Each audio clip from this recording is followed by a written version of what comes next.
जय श्री श्याम भक्तों, कैसे हैं आप सब भक्तों। आज है अमावस्या तिथि और अमावस्या तिथि को जब हम अमावस्या का कहानी सुनते हैं, अमावस्या का व्रत करते हैं तो हमें अनंत गुना फल मिलता है। उसके जीवन से दुख चला जाता है, दुख नहीं आता है। दुख क्या होता है वो नहीं जानता है, क्योंकि अमावस्या तिथि हमारे पूर्वजों की, हमारे पितरों की तिथि होती है। तो उस तिथि में जब हम कथा सुनते हैं तो हमारे जीवन में सुख की प्राप्ति होती है। तो कथा इस प्रकार से है। बोले शंकर भगवान की जय। एक नगर में राजा राज्य करता था, बड़ा प्रतापी राजा था और साथ में रानी भी जो है धर्मपरायण थी, पूजा पाठ वाली थी। राजा के हवेली के सामने एक हवेली थी, उसमें एक सेठ रहता था। सेठ की सेठानी के साथ रानी की दोस्ती हो गई और वो दोनों दोस्ती के साथ मित्रता उनकी निभती गई। एक दिन सेठ के घर से बहुत तेज रोने की आवाज़ आने लगी। जोर जोर से सेठानी रो रही थी, दहाड़ रही थी। रानी ने पूछा, कौन रो रहा है? राजा ने कहा कि सामने वाले सेठ से घर में से रोने की आवाज़ आ रही है। रानी ने पूछा, क्या हुआ? उन्होंने कहा कि उनका पुत्र आज मर गया है, इसलिए सेठानी रो रही है। रानी ने पूछा, बड़ी दुखी है सेठानी, इसलिए वो रो रही है। रानी ने राजा से पूछा कि दुख क्या होता है? राजा ने बोला कि जब तेरा पुत्र मरेगा तो तुझे पता चल जाएगा कि दुख क्या होता है। रानी गई और छत पे उसका बेटा खेल रहा था। उसने छत पे से अपने बेटे को धक्का दे दिया और जब धक्का दिया तो राजा का पुत्र नीचे गिरा। तब किसी चीज के ऊपर आके वो गिर गया और उसके एक खरोंच भी नहीं आई। रानी झट से नीचे उतर के आई और देखने लगी कि पुत्र कैसे मरता है। देखा कि सामने से पुत्र खेलता आ रहा है, अंदर आ रहा है। तो राजा को भी देखकर बड़ी हैरानी हुई कि पुत्र को बिल्कुल भी खरोंच नहीं आई है। फिर से रानी पूछने लगी राजा से कि दुख क्या होता है? अब राजा ने कहा कि अब हमारे पड़ोसी राज्य में सैनिक ने लड़ाई शुरू कर दी है। अब मैं उसमें लड़ने जा रहा हूँ। जब मैं मर जाऊंगा तो तुम्हें पता लग जाएगा कि दुख क्या होता है। रानी ने कहा ठीक है। राजा सैनिकों को लेकर के पड़ोसी राज्यों के साथ लड़ने के लिए गया, लेकिन वहाँ पर भी जो है भगवान की कृपा से वो अच्छी तरह से जीत करके आ गए और सकुशल आए। उन्हें कुछ भी खरोंच तक नहीं आई। राजा भी देख करके हैरान थे कि कुछ भी नहीं होता है, इतना बलशाली पड़ोसी राजा था, उसमें से भी मैं जीत करके आ गया। उसके बाद रानी ने फिर पूछा कि दुख क्या होता है? राजा ने कहा कि अब हम गंगा स्नान को जाएंगे और वहां पर मैं गंगा में डुबकी कूद जाऊंगा, फिर तुम्हें पता लग जाएगा कि दुख क्या होता है। अब सारा घर आके रानी ने खान पान की तैयारी की और जाने की तैयारी कर ली। खूब सारा सामान ले लिया और चल पड़े राजा रानी। जब गंगा स्नान करने के लिए गए तो रास्ते में देखा कि खूब अच्छी सरोवर है और वहाँ पर हवा अच्छी है। तो रानी ने कहा कि मुझे भूख प्यास लग रही है, तो यहाँ पर हम विश्राम भी कर लेते हैं और पानी भी पी लेते हैं। राजा रानी ने वहाँ पर विश्राम किया। शंकर पार्वती वहाँ पर, शंकर जी ने जो है बकरे का रूप बनाया और पार्वती जी ने बकरी का रूप बनाया। दोनों देख रहे थे उन्हें। तो राजा ने कहा कि मैं पानी लेकर के आता हूँ। गंगा किनारे वहाँ पर गया तो पानी लेने गया तो पार्वती जी ने पूछा कि रानी को तो दुख देखना है और इसके जीवन में दुख क्यों नहीं आ रहा है? शंकर भगवान ने कहा कि इन्होंने अमावस्या तिथि का व्रत किया था, दान पुण्य किया था, इसकी वजह से रानी को कभी भी दुख नहीं आएगा और अभी राजा डूबेगा कूदेगा तो भी राजा जीवित ही आ जाएगा। ये बात रानी सुन रही थी कि ये दोनों बकरे बकरी के रूप में इंसान की भाषा में बात कर रहे हैं।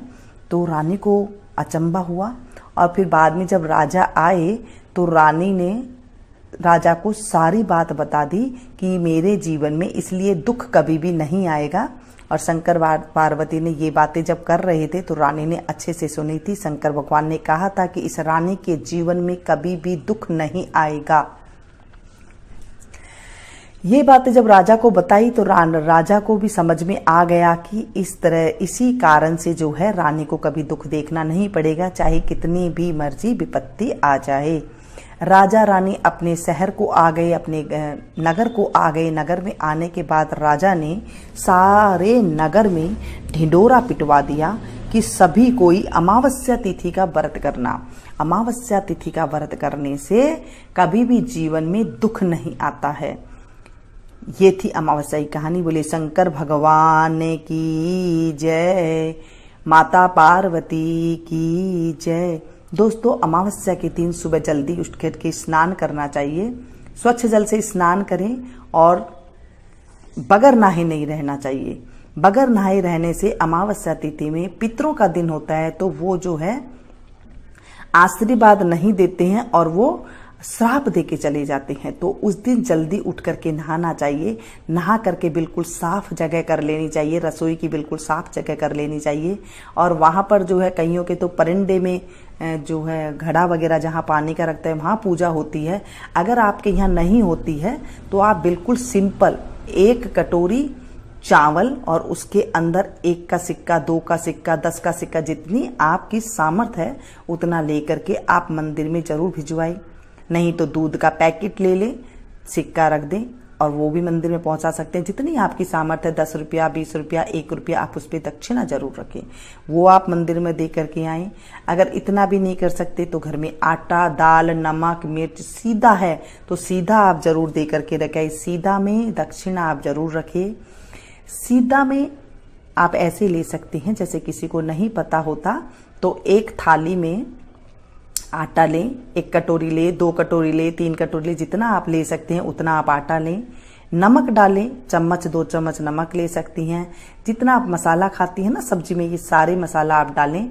नमक, मिर्च, हल्दी, धनिया ये डालें। जीरा रखें, घी जरूर रखें, क्योंकि घी के बिना अनाज नहीं दिया जाता है, वो सूखा अनाज हो जाता है।